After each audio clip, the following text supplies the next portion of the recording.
간절히 기도합니다. 아멘. 할렐루야. 오늘 제가 여러분하고 나눌 말씀은 마태복음 5장 28절 말씀인데요. 48절 말씀인데 5장 제일 마지막 한 절을 제가 그냥 택했습니다. 짧으니까 함께 우리 합독해 보시겠습니다.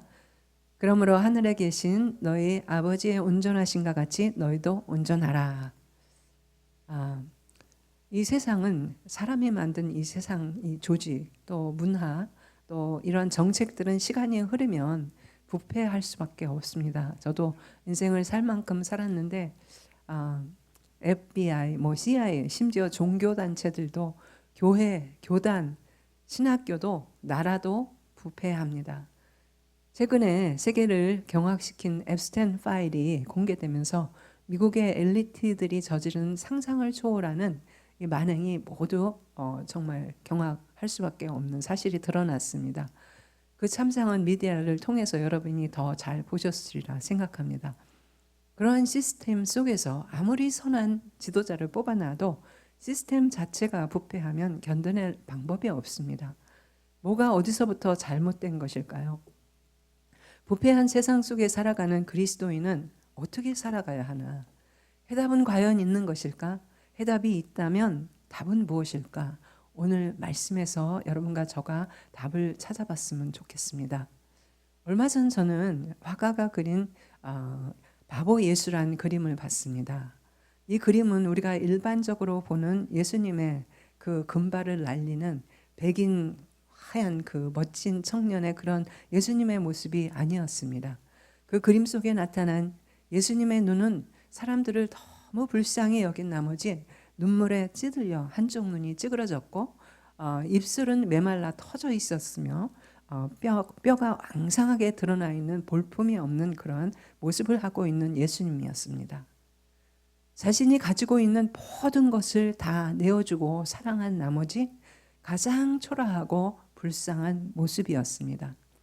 그러한 그리스도의 모습은 21세기를 사는 우리 눈에는 바보처럼 비춰질 수밖에 없다는 것입니다. 능력이 없는 것도 아니었습니다. 십자가를 피하려고 했다면 기회는 얼마든지 있었고 그 당시 정치, 종교 지도자들과 정면으로 충돌만 하지 않았어도 능히 피해갈 수 있었습니다. 빌라도 법정에서 단 한마디의 변명만 했어도 생명은 보장받을 수 있었을 것입니다. 얼마나 지금 인간의 생각에는 무모한 삶인가. 사실 빌라도는 예수를 놓아주려고 여러 가지 애를 썼지만 예수님은 죽음의 위기를 빠져나가려고 하지 않으시고 묵묵히 위기 속으로 뛰어드셨습니다. 그 당시 예수님은 33살의 나이로 한창 일할 나이가 아니겠습니까? 더욱이 제자들이 아직도 준비되지 않은 상황에서 어떻게 죽음을 택하셨을까? 이번 한 번만 넘기면 한 30년간 더 복음을 왕성하게 전하시고 그 다음에 십자가를 질 수도 있었을 텐데 말도 안 되는 이 빌라도 재판을 받으시고 그렇게 돌아가실 수가 있느냐는 것입니다. 어쩌면 예수님 바로 옆에서 십자가에 달렸던 회개하지 않은 강도의 말이 논리적인 우리의 생각과 가장 잘 대변하는 말이 아닌가. 죽은 사람도 살리시는 능력 있는 분이 십자가에서 당장 내려와서 당신도 살고 나도 구해달라. 극히 정말 옳은 생각이 아니겠습니까? 오늘 이 말씀은 산상수훈의 일부인데요. 여기서 온전하라는 말씀 이전에 무엇이 온전함이고 우리가 어떻게 하는 것이 온전한 것인지 절절히 나와 있는데 39절에 그 유명한 오른뺨을 치면 왼뺨을 돌려대라는 거죠. 두 번째는 억울하게 소송건 사람이 속옷을 달라 하면 겉옷까지 줘라. 또 41절에는 억지로 오리를 가자고 할 때 심리를 가져라는 이 논리. 이렇게 말씀하시고 자기를 핍박하는 자를 위해 기도하시면서 십자가에서 누명을 쓰고 짓밟혀 돌아가셨다는 것입니다. 이런 주님의 십자가 죽음은 상징적인 우리에게는 넌센스 같지 않습니까? 그러나 본문에서는 결론적으로 온전하라고 가르치고 있습니다. 그러므로 하늘에 계신 너의 아버지의 온전하신 같이 너희도 온전하라. 과연 우리들은 온전할 수 있을까요? 우선 이 온전함에 대한 의미부터 우리가 바로 알아야 되겠는데요. 이 온전이라는 것은 도덕적 또 윤리적인 개념이 아니라, 즉 하나님의 그 온전하신 같이 너희도 온전하라는 것은 아버지와 아들이 동등해진다는 것이 아니라 아버지와 아들이 닮아가는 것을 말하는 것입니다. 그런데 만약 아버지의 아들이라 그러면서 닮은 것이 하나도 없다면 아들이라고 말할 수 있느냐는 것입니다. 여기서 온전하라는 단어의 헬라어 의미가 뭔지 보겠는데요. 텔레이오이라는 단어인데 성숙하다, 또 목적에 맞는이라는 의미를 갖고 있습니다. 인간은 하나님의 영광을 위해서 창조되었다라고 이사야서 43장에 말씀하십니다. 그 목적에, 창조의 목적에 맞는 열매를 맺어야 된다는 것입니다. 그래서 요한 웨슬리는 신앙생활의 목적으로 성도의 온전을 강조하고 있습니다. 물론 인간은 하나님처럼 온전해질 수 없습니다. 실수할 수도 있고요. 유혹도 받습니다. 그러나 온전해지려고 최선을 다하라는 것입니다. 그런데 때로는 우리가 많은 경우에 온전하고 싶지만 쉽지가 않습니다. 온전하기 위해서 우리는 수도 없이 실패할지 모릅니다. 어쩌면 여태 살아온 인생이 전부 시행착오 투성이일지도 모릅니다. 나만 잘났다고, 내가 잘했다고 생각하지만 결국은 하나님 눈에 보면 실패일지도 모른다는 거죠. 우리 미국에 살지만 그 미시간 주에 가면 앤하버라는 도시가 있습니다. 거기에 아주 특별한 박물관 하나가 있는데, 세상에는 별별 전문가가 다 있는데 이 도시에 로버트 맥매스라는 실패 전문가가 있는데, 그 실패 전문가가 만든 박물관이 있습니다. 이 사람은 성공한 것으로 연구하지 않고 오로지 실패한 것들만 찾아서 전문적으로 40년에 걸쳐 가지고 연구하고 수집한 끝에 1990년에 이 실패 박물관을 설립을 했습니다. 이 박물관에는 세계 여러 나라에서 수집한 무려 7만 여점의 실패 작품이 전시되어 있는데, 특별히 한쪽에는 우리도 잘 아는 미국 제품입니다. 미국 역사상 최악의 실패작들이 진열되어 있는데요. 그 중에 하나가 R.J. 레이놀스사가 개발한 연기 안 나는 담배입니다. 연기가 안 나면 담배 필 때 남에게 불쾌감도 안 주고 인기가 있어서 잘 팔릴 거라고 생각해가지고 역대의 막대한 돈과 시간을 들여 개발을 했습니다. 근데 문제는 아무도 이 제품을 안 샀다는 것입니다. 인기가 없었어요. 왜냐하면 흡연자들의 가장 기쁨 가운데 하나가 길게 내뿜는 연기를 바라보는 것이라네요. 이 사실을 무시했기 때문에 출시 1년도 안 돼가지고 시장에서 사라지고 맙니다. 두 번째 제품이 우리가 너무나 잘 아는 펩시콜라 회사인데요. 오랜 연구 끝에 야심작으로 무색 콜라를 내놨습니다. 크리스탈 펩시라고 여러분 들어봤죠? 예. 개발했는데 이 색깔이 없는 무색 콜라인데, 하지만 이 무색 콜라는 100년 가까이 사람들 머릿속에 콜라 그러면 흑갈색, 그 시꺼멓고 정말 속 한번 마시면 시원한 그거였는데, 그렇게 각인된 소비자들의 고정관념이 있었기 때문에 실패했다라는 거예요. 그런데 왜 이분은 이런 실패작만 골라서 연구하고 박물관까지 만들어 놓은 것일까요? 그것은 실패에도 큰 가치가 있기 때문입니다. 실패를 두려워하면 결코 성공할 수 없다는 거예요. 그래서 위대한 사람들은 실패를 두려워하지 않는다는 거예요.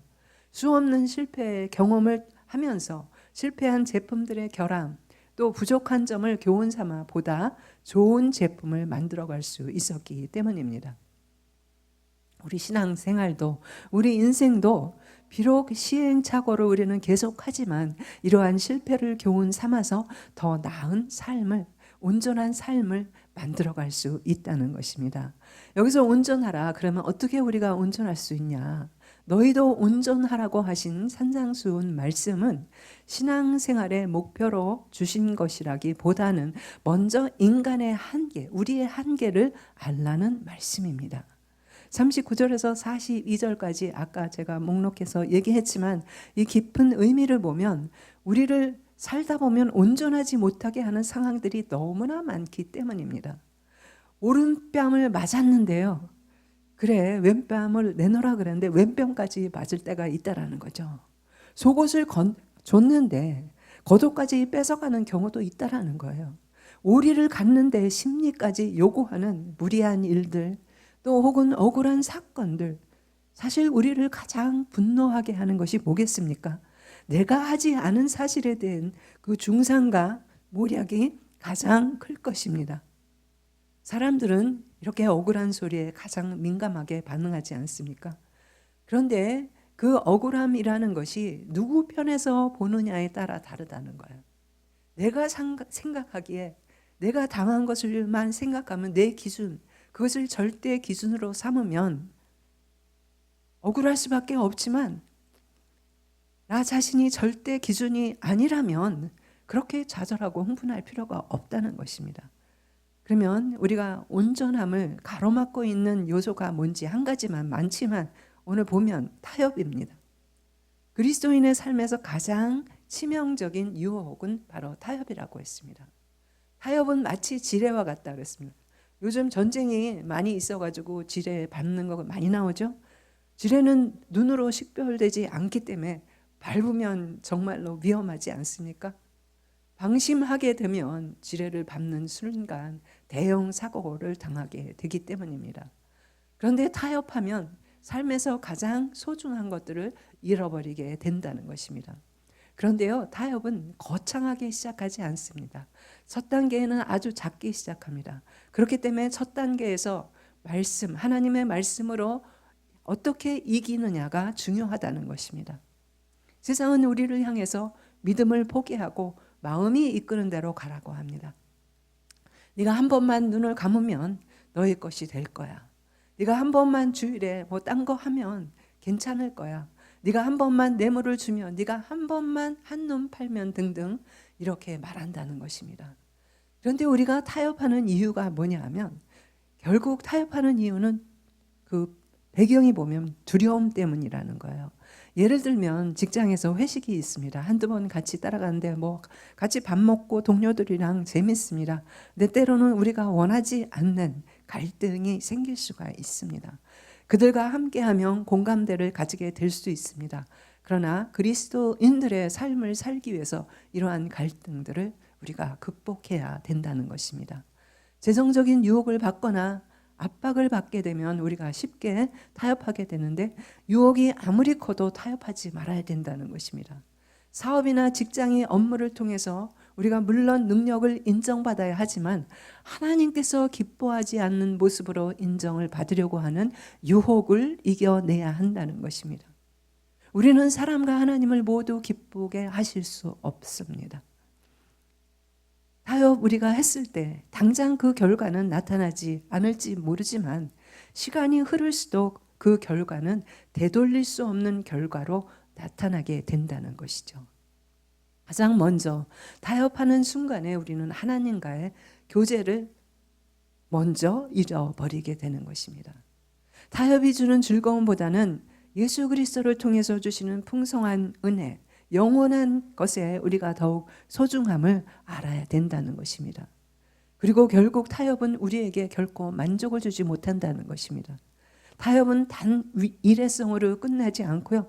한번 하게 되면 처음에는 작게 시작하지만 타협이 그 다음에는 자신의 행동을 정당화시키게 되고 죄는 더 큰 죄를 낳게 된다는 것입니다. 그럼 우리가 어떻게 온전함에 이를 수 있을까? 여러 가지가 많겠지만 오늘 한 가지만 요약해서 하면 나의 권리를 오늘 말씀에 비추어 포기하는 것입니다. 누구든지 너로 억지로 오리를 가게 하거든 그 사람과 심리를 동행하라 그랬는데 이 말씀에 보면 누구든지와 억지로 가게 하거든, 여기서 누구든지라는 말은 내가 함께 하고 싶지 않은 사람이 있다는 거죠. 내가 하고 싶지 않은 거, 가고 싶지 않은 그게 있다라는 것이죠. 그때도 함께 가라는 것이고, 그리고 억지로 가게 하거든이 뭐겠습니까? 하고 싶지 않은 거예요. 그래도 기쁨으로 함께 가라는 것이 오늘의 말씀이라는 것입니다. 이것이 예수님께서 우리에게 주시는 세상의 가치가 아니고 세상과 다른 기준인 것입니다. 뭐라 그랬어요?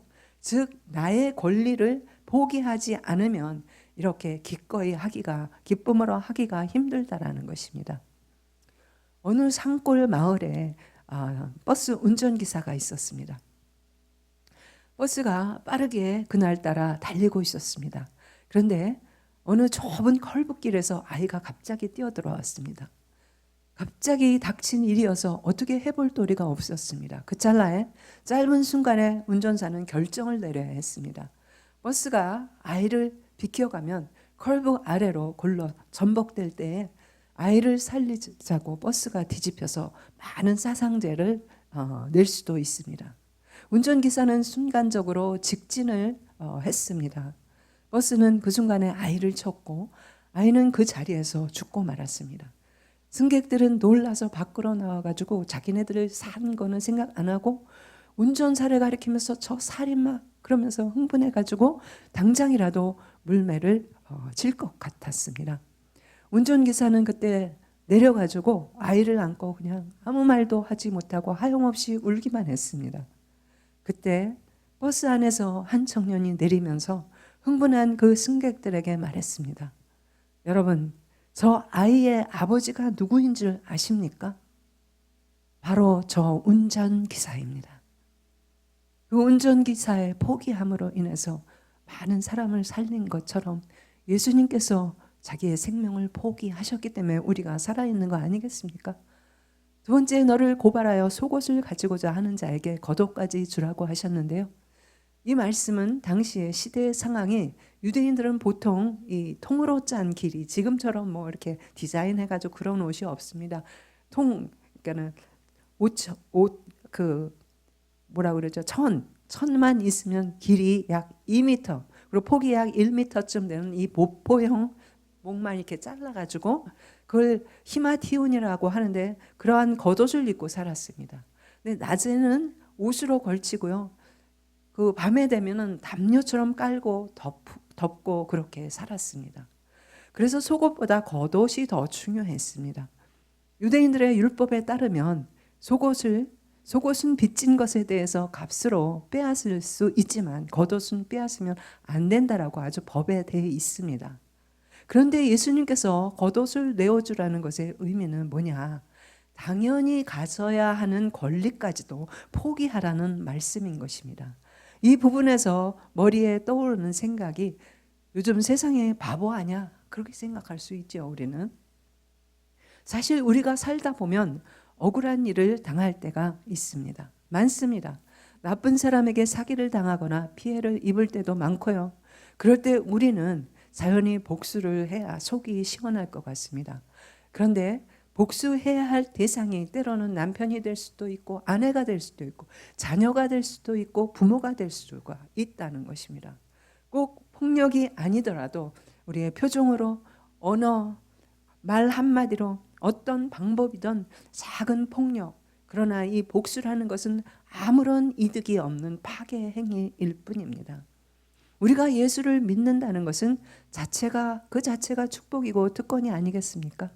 세상의 관점으로 보면 마치 바보처럼 사는 것처럼 보이지만 새로운 가치에 따라 사는 것이 우리의 신앙이 아니겠습니까? 바로 새로운 가치에 따라 사는 것이 온전함으로 가는 길이 아니겠습니까? 내가 생각하는 가치와 대립될 때 손해를 감수해야 하는 일이 있습니다. 그러나 누가 너를 억울하게 이용하거든 온전함의 삶을 연습하는 기회로 삼으라는 것입니다. 과거에 억울하게 당한 일을 복수하지 못해서 아직까지 가슴 속에 깊은 상처를 안고 사시는 분이 생각 외로 많습니다. 그 미움과 분노가 아직도 여러분의 영혼을 찌르고 아프게 합니까? 아무리 잊으려 해도 기억이 새로워지면서 분노와 절망에 사로잡히게 되지 않습니까? 하나님은 왜 나를 궁지에 몰아서 이렇게 힘들게 하시나요? 이스라엘에는 유목민이 많기 때문에 양을 치는 목자가 많습니다. 이 이스라엘 목자는 수백 마리 양을 데리고 아침이면 새벽부터 일어나서 쉴만한 물가 잔잔한 초장으로 찾아서 먼 거리를 갑니다. 그런데 꼭 무리를 이탈하는 몇 마리 양이 있다는 거예요. 그때마다 목자는 돌팔매질을 하면 정확하게 그 양 앞에 탁 떨어져 가지고 양이 정신이 번쩍 차리고 제자리로 돌아온다는 거예요. 이렇게 해도 가끔 이탈하는 양이 있다라는 거예요. 이렇게 잃어버린 양 한 마리를 찾으러 가는데 그럼 나머지 양들은 어떻게 할까? 다 흩어질 텐데. 그래서 항상 양머리 개를 몇 마리씩 데리고 다닌다는 거예요. 그 개가 양머리 주변을 빙빙 돌면은 양들이 이탈하지 않도록 그렇게 지킨다는 거예요. 근데 더 신기한 것은 이 수백 마리 양들의 이름이 다 있다는 거예요. 누가 졌어요? 목자가 이름을 져주는데 목자는 그 이름을 다 외운다는 거예요. 여러분 자녀가 셋, 넷 넘어가고 뭐 둘이 있는데도 때로는 이름을 막 바꿔서 부르지 않아요. 뭐 우리 애 이름도 예를 들면 자시아를 불러야 되는데 한나를 부르고 한나를 불러야 되는데 자시아를, 또 손주가 나니까 3명이에요. 그러니까 이름이 다 헷갈려요. 막 그냥 헨슨 불러야 될 때 보아스를 부르고 막 그러지 않습니까? 근데 이 수백 마리 양의 이름을 다 기억하고 부른다는 거예요, 목자가. 예.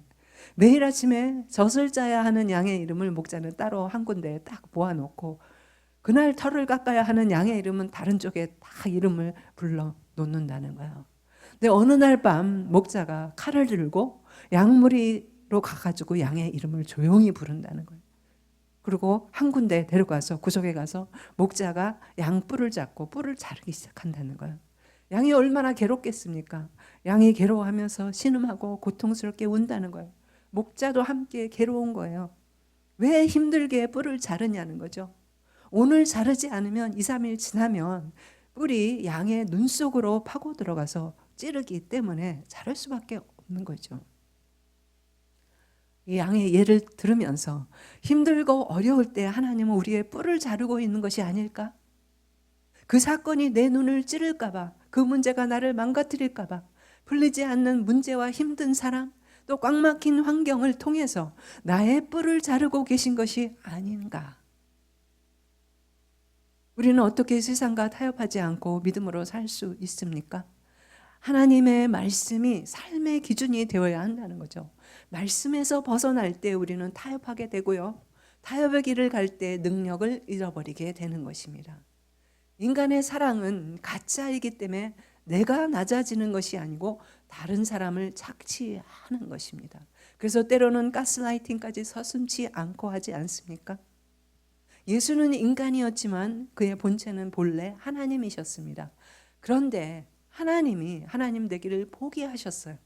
그게 바로 십자가가 아니겠습니까? 이 온전함은 얻는 것이 아니고 주는 것이고요. 갖는 것이 아니고 포기하는 것입니다. 자기를 포기하고 인간을 구원하시기 위해서 인간처럼 된 것이 바로 하나님의 온전함입니다. 하나님은 하나님됨을 포기하시고 우리를 사랑하시기 위해서 스스로 인간이 되셨고요.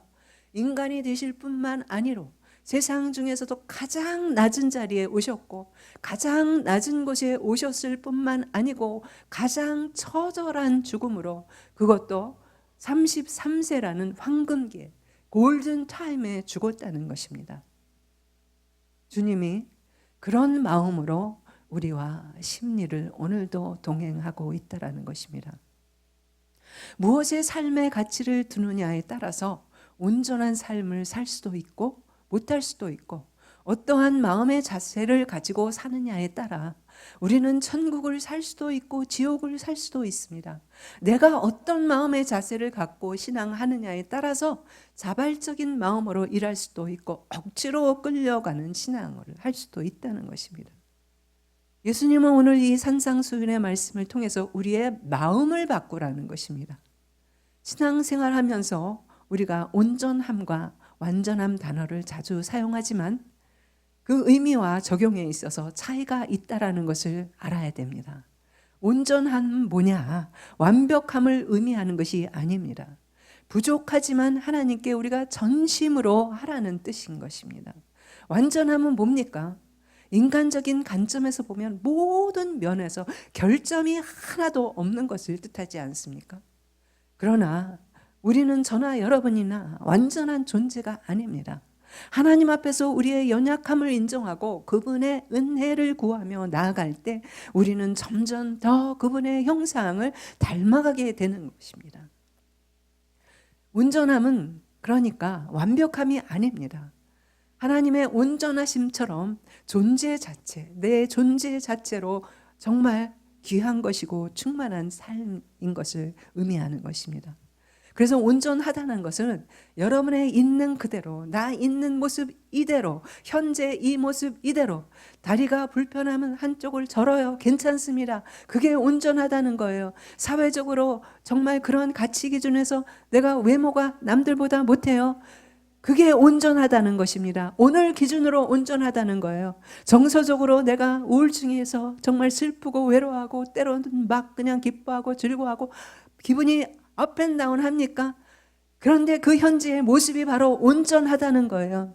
직업이 무엇이든 학력이 어떻든 내면에서 느껴지는 어떤 느낌이든 모든 것이 있는 그대로 괜찮다는 말입니다. 아멘입니까? 여러분은 온전하십니까? 아멘입니까? 네. 그런데 우리가 온전함을 모르면 삶의 기준도 없고 결론도 없는 완벽을 끊임없이 노력하게 됩니다. 완벽을 나만 추구하는 것이 아니고 내가 안 되니까 그게 자식의 손가락이 가져 남편이 보면은 결점이 보이면 그냥 그게 불평이 되는 게 아니겠습니까? 직장 상사가 불평이 되는 것이고요. 그냥 수도 없이 손가락이 밖으로 향하는 것입니다. 나도 안 되는 완벽을 상대방에게 찾기 때문에 그게 문제가 되는 게 아니겠습니까? 좋은 상황, 안 좋은 상황, 마음에 맞는 사람, 안 맞는 사람 구분하면서 스스로 단정 짓고 살면 일상 자체가 행복할 수가 없는 것이죠. 그래서 이 온전하다는 말은 현재 있는 그대로를 받아들이고 지금 상태를 그대로 만족하면서 살라는 것입니다. 근데 우리는 항상 단서가 붙지 않습니까? 이게 해결돼야 나는 완전할 수 있고 행복할 수 있고 내가 갖고 싶은 거 가져야 되고 그래야 내가 만족하는 게 아니다라는 것입니다. 이 과정에 통해서 온전함의 과정을 통해서 자기중심적인 기대가 무너지는 과정이 있고 그러나 그 과정 중에서 내가 정말 연약한 모습 속에서 버릴 것을 버리는 그러한 삶 속에서 결국은 우리의 영적으로 하늘의 문이 열리게 된다는 것입니다. 모든 것을 그래서 잃어버리는 것 같으나 모든 것을 가지게 되는 것이고요. 고린도후서 6장 10절 말씀이 아니겠습니까? 모든 것을 소유하지 않았지만 진정한 자유와 만족스러운 삶이 될 것이라는 것입니다. 이 온전함은 이러한 과정 속에서 이루어지는 것이고 상황에 관계없이 현재를 있는 그대로 받아들이고 만족하는 삶이 온전함이라는 것입니다. 있는 그대로의 연약함 속에서도 하나님의 은혜로 우리는 온전하다는 것입니다. 아멘입니까? 그럼 이 온전함의 삶 속에서 분명히 열매가 있겠죠. 온전함의 열매가 맺게 되는 것입니다. 그리고 온전함의 최종 목표는 뭐냐? 바로 에베소서 4장 13절 말씀에 그리스도의 장성한 분량까지 가는 것입니다. 우리가 다 하나님의 아들을 믿는 것과 아는 일에 하나가 되어 온전한 사람을 이루어 그리스도의 장성한 분량에 충만한 데까지 도달하기 위해서 뭐냐? 다음 말씀 중요합니다. 영적인 은사들을 받았다고 말씀하고 있습니다. 우리 비전교회 성도만큼 영적인 은사를 사모하고 영적인 은사를 많이 받은 사람이 어디 있겠습니까? 하나님의 자녀로서 우리가 성령님과 동행하며 살아가려는 사람들에게 주시는 그래서 이것은 도전입니다. 우리가 천국에 이르기 전까지는 아무도 여러분도 저도 완전해지지 못합니다. 이 온전함에 이르는 길의 시작과 끝은 그렇기 때문에 바로 진리의 말씀인 것입니다. 온전함으로 변화는 내 자신이 아니고 변화되기 위해서는 하나님의 말씀에서 시작된다는 것입니다. 그래서 나를 바꾸면 모든 것이 변하는 것입니다. 말씀으로 좋은 씨를 매일 심으라는 거예요. 생각과 행동의 변화를 통해서 자기 자신을 혁신해야지 우리는 더 나은 삶을 이룰 수가 있습니다. 이 내면의 변화를 통해서 외적인 삶까지 변화시키기 위해 말씀이 절대적으로 필요합니다. 나의 삶은요, 나의 생각의 결과물입니다. 생각이 결국은 삶을 만든다는 거예요. 사람은 생각하는 대로 된다고 했어요. 내가 품는 생각이 결국 말과 행동으로 나타나고 우리의 삶의 질을 만드는 거예요. 그래서 사람의 마음을 정원과 같다 그랬어요. 내가 어떤 씨앗을 심든 내가 심은 씨앗대로 그것이 자란다는 거예요. 건강한 생각은 극상품 그런 열매를 맺지만 부정적인 생각은 불행의 씨앗이 된다는 것입니다. 지금 나의 생각은 온전함을 이루는데 도움이 되는지, 그래서 매일매일 우리는 말씀을 통해서 기도를 통해서 점검하라는 거예요. 성공적인 삶은 생각과 행동의 일치를 통해서 이루어집니다. 생각만 해서 소용이 없다는 거예요. 행동이 이어져야 됩니다. 생각은 씨앗이고 행동은 물과 햇빛과 마찬가지입니다. 씨앗이 아무리 심겼어도 물과 햇빛이 없으면 자랄 수가 없습니다. 그래서 우리는 비록 실패를 하지만 실패를 성장의 도구로 삼으라는 거죠. 실패와 역경은 나를 혁신하는 데 중요한 요소입니다.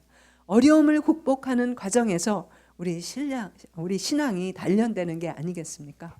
그래서 어쩐 점에서 보면 참 고난 참 힘든데요. 근데 고난 없이 성장은 없습니다. 그건 100% 맞아요.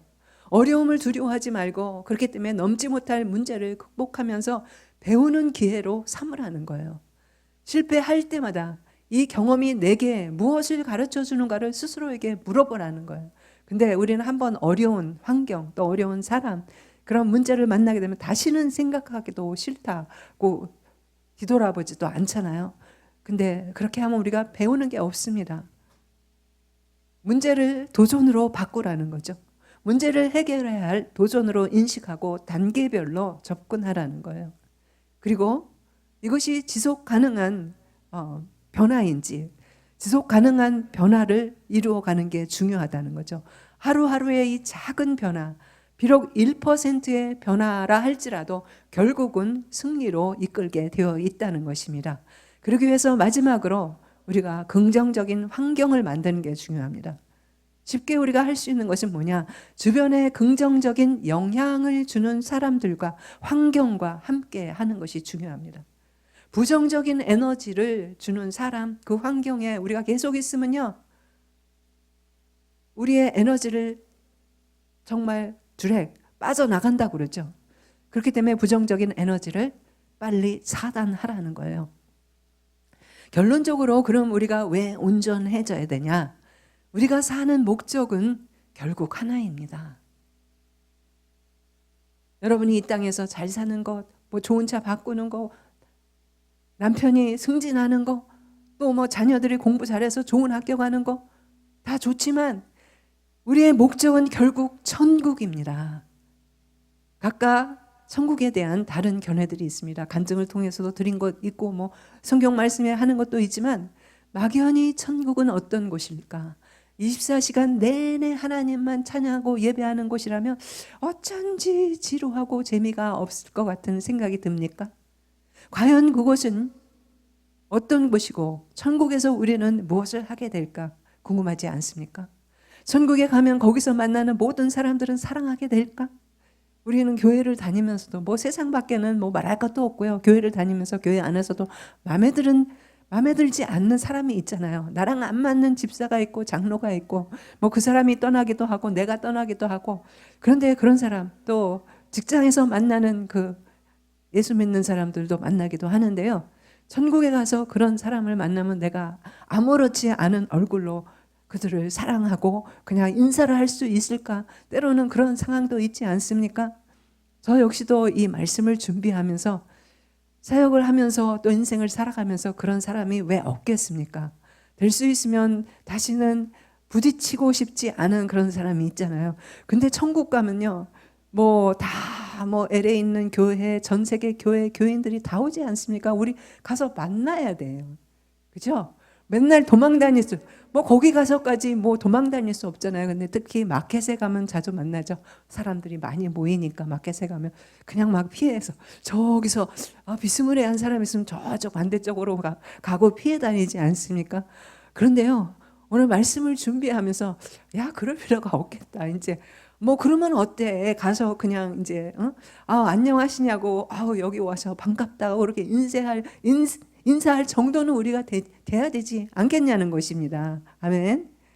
그래서 이 천국을 우리가 상상하건대 마치 뱃속에 있는 아기가 태어나서 맞이할 세상을 상상하는 것 같다고 했습니다. 한 번도 경험해 보지 못한 세계를 어떻게 예측하고 상상할 수 있느냐는 거예요. 그래서 대부분 천국이 있다는 걸 믿지만 그곳이 어떤 곳인지 잘 모릅니다. 내가 경험해 보지 못한 좋은 곳이라는 정도? 모르기 때문에 그런지 천국에 대한 이 진지한 열망, 소망도 없습니다. 살면서 가끔씩 그래서 내가 참 바쁘게 막 한 달이 싹 지나고 1년이 지나가면 내가 과연 천국을 가고 싶어 하는 걸까? 의문이 들기도 할 때가 있지 않아요. 1년을 정리하면서 12월 달 돼가지고 뭐 송구영신 예배하고 그러면 1년을 돌아보면서 내가 진짜 천국 백성인가? 그렇게 생각 들기도 하잖아요. 빨리 천국 가고 싶다는 생각이 드는 대부분의 경우는 뭐냐? 지금 현실이 너무 힘들어가지고 이곳을 빨리 벗어나고 싶어가지고 천국에 빨리 가고 싶은 거지. 그 장소 자체에 대한 강렬한 그러한 열망이 없다라는 것이죠. 그러면서도 천국 하면 어떤 곳인지 궁금하죠? 신학자 피터 크래프트는 천국을 가장 적절하게 신학적으로 간단하게 정리를 했는데요. 우리가 천국에 대해서 뭐 간증에 들은 것, 뭐 성경에서 한 것, 내가 하나님께서 받은 것, 그 무엇을 세상에서 뭐 가장 더 상상할 수도 없이 좋은 것을 상상하더라도 훨씬 그 이상일 것이라는 것입니다. 그것에서 우리가 무엇을 하든 결코 지루하지 않고 하나님을 알 때 지금 그냥 비스무리하게 비슷하게 알지만 그것은 진짜 하나님이 누구신지 알고 사랑할 수 있고 이웃도 마찬가지예요. 우리가 정말 사랑하라 그러니까 옆에 김집사도 뭐 강집사도 우리가 사랑해야 되지만 모르면서 우리는 사랑해야 되기 때문에 사랑하는 거지만 그곳에 가면 이웃을 완전히 알고 사랑하게 되는 것이고 내 자신도 모르고 때로는 자신을 원망할 때도 있지 않습니까? 그런데 내 자신이 누구인지 정확하게 알고 사랑할 수 있을 거라는 것입니다. 결과적으로 우리의 최종 운명은 이 행성이 결코 아니다라는 거예요. 이 지구가 아니다라는 것입니다. 그래서 이 행성에 소망을 두지 말라는 거예요. 근데 우리는 왜 속상합니까? 내 문제가 해결 안 되면 왜 속상해요? 이 행성에서의 삶이 만족스럽지 않기 때문에. 근데 행성이 우리의 소망이 아니라는 것입니다. 천국, 이 하나님의 나라는 예수님의 초림에서 이미 시작됐습니다. 예수님이 2000년 전에 이 땅에 오셨기 때문에 그리고 재림으로 완성이 됩니다. 그러니 하나님의 나라는 이미 시작된 것입니다. 문제는 현재 우리의 삶이 그렇게 보이지 않기 때문에 고통과 아픔이 가득한 세상에서 하나님의 나라를 어떻게 보고 경험할 수 있을지, 다만 이 땅에서 우리가 하나님 나라의 백성으로 그분의 통치 아래 온전함의 삶을 얼마나 사느냐, 얼마나 그 나라를 경험하느냐가 달려 있다는 것입니다. 온전하면 온전해질수록 우리는 이 땅에서도 천국을 경험하며 살 수 있다라는 것입니다. 그런데 우리가 왜 천국을 가야 할까요? 그것이 에덴 동산과 같이 좋은 곳이기 때문일까요? 돈 걱정 안 하고 아무것도 걱정 안 하고 건강 걱정 안 하고 먹을 것, 입을 것, 잘 것 다 걱정이 없기 때문에 근심, 걱정, 염려, 두려움이 사라지고 평안하고 행복한 곳이기 때문에 우리가 천국을 가는 곳일까요? 천국은 그런 곳일까요? 우리 말고 이 중에 아무도 없는 것 같은데 이 세상에서 재벌로 사는 사람들이 있습니다. 부족한 것이 없습니다. 원하면 원한 대로 다 가질 수 있습니다. 그러면 그 사람들은 행복합니까? 거기가 천국입니까? 아니죠. 예. 그 사람들도 너무나 어려운 그런 시절을 지납니다. 지금 앱스텐 그 파일을 보면 그 사람들이 뭐가 부족해서 우리가 가지지 못한 모든 것을 가졌는데 왜 그러고 삽니까? 천국이 아니기 때문에요. 자기네들이 만든 천국을 쫓아가다 보니까 그러한 범죄에 가담하게 되는 게 아니겠습니까? 천국은요, 바로 비록 이 땅에서 우리가 누리고 싶은 그런 것이 없지만 가장 중요한 게 뭐냐면 천국에 하나님이 계시기 때문이 아니겠습니까? 천국에 갔는데 그곳에 하나님이 계시지 않고 하나님과 매일 만나고 이 대화하고 친밀한 관계를 누리지 못한다면 그것이 아무리 좋은 곳이라 할지라도 천국에 간다는 것이 기쁜 소식이 아닐 것이라는 것입니다. 많은 사람들이 교회를 다니고 있지만 천국에 대한 이 신앙이 약합니다. 모태신앙, 어릴 때부터 교회를 다니면서 30년, 40년 신앙생활을 하고 있는 사람도 그래서 죽음에 대해서 두려움을 가지고 있는 것입니다. 죽음 이후에 가는 천국에 대해서 가보지 않았고 증명되지 않아서 현실적인 것에만 관심을 가지고 살아갑니다. 일주일에 한 번 교회에 와서 예배 드리기만 하면 되지.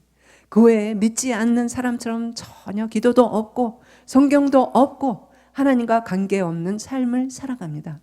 그럼에도 불구하고 구원을 확신하고 천국에 갈 수 있다고 생각한다는 것입니다. 우리가 복음으로 누리는 이 기쁨은 결국은 하나님과의 교제가 아닙니까? 하나님과의 교제는 우리가 이 땅에서도 매일매일 할 수 있는 게 아니겠습니까? 그리고 하나님을 사랑하는 사람들과 함께 누리는 교제의 즐거움. 천국은 죽어서만 가는 나라가 아닙니다. 우리는 이 땅에서도 천국의 삶을 누려야 한다는 거죠. 하나님을 사랑하고 하나님의 다스리심과 통치를 받는 곳이 바로 천국이고 하나님의 나라가 아니냐는 것입니다. 그러다 보니까 우리가 있는 바로 이곳이 바로 천국이라는 거죠. 예배가 바로 천국이고요. 교회가 바로 천국입니다. 지금 이곳에서 천국을 누리는 사람만이 죽음 이후에 천국을 누릴 수 있는 거예요. 그렇지 않으면 천국에 가서도 나는 누구 여기는 어디 그러고 있지 않겠습니까? 그렇지는 않겠지만요. 예. 그러기 위해서 우리는 오늘 이 땅에서 온전해지기를 애써야 된다는 것입니다. 왜? 천국에서 우리는 완전히 변화될 것이기 때문에 행복한 것인데 그 변화는 뭐겠습니까? 바로 온전함에서 완전하게 변화가 되기 때문에 행복한 것입니다. 성도들이 천국에 들어가면 놀라운 일이 생기는데요. 천국은 우리 모두가 변화되는 장소입니다. 바울은 그래서 우리가 담대하여 원하는 바는 차라리 몸을 떠나 주와 함께 있는 그것이라고 고린도후서 5장 8절에 말씀했습니다.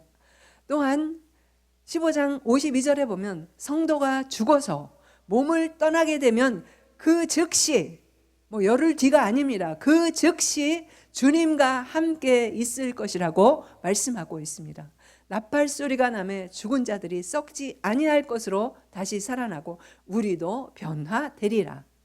예수님이 돌아가신 후에 부활하신 것처럼 우리도 죽으면 새롭게 변화될 것이랍니다.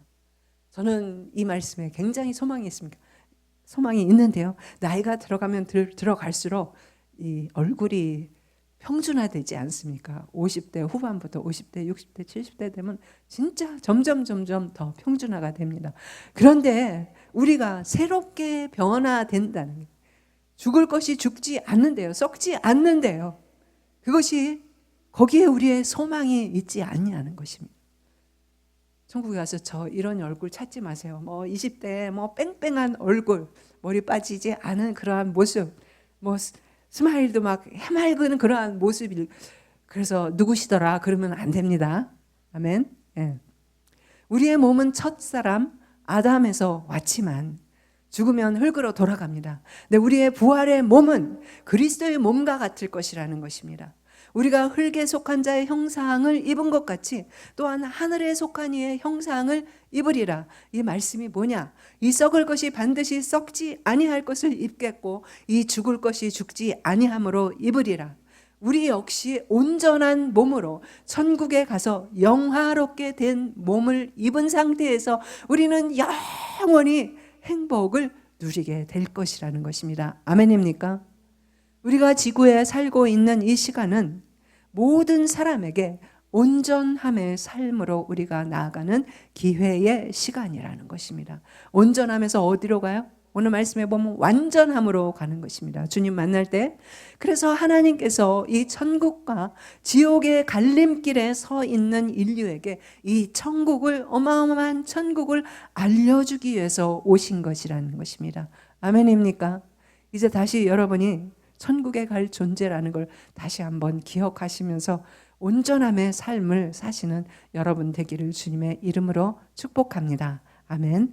오늘 이 말씀을 붙잡고 우리 잠깐 내가 여태까지 뭐를 바라보고 살았는지, 이 땅에서 정말 고난이 없이 하루하루 내가 원하는 무엇을 얻고 사는 것이 나의 목표였는지, 오늘 말씀에 의하면 우리의 목표는 이 행성이 결코 아니다라고 했습니다.